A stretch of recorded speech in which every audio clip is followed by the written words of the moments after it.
Hello mga mema ko! Welcome to my vlog!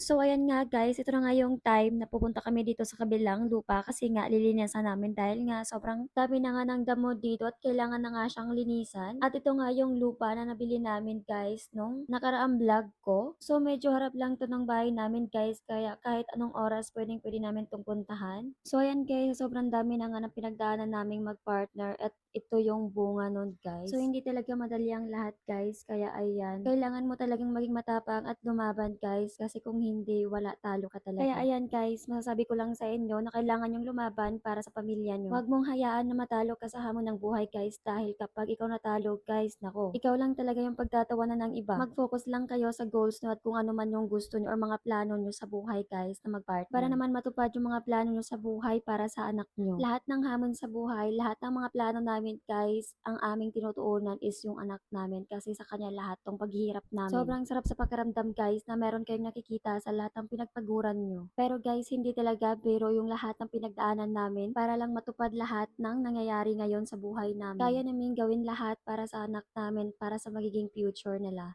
Charis nila. Kaya sa lahat ng mga mommies out there guys, magiging matatag kayo at lumaban. Huwag basta-basta sumuko sa hamon ng buhay. Kasi kapag ikaw susuko, nako, ikaw lang talaga ang pinagtatawanan at magiging talunan dyan. Hoy, sa sobrang dami ko nang sinabi, hindi ko na napansin na nasa dulo na pala ako, Charis. Guys, sobrang kati pala dyan. Akala ko hindi, Charis.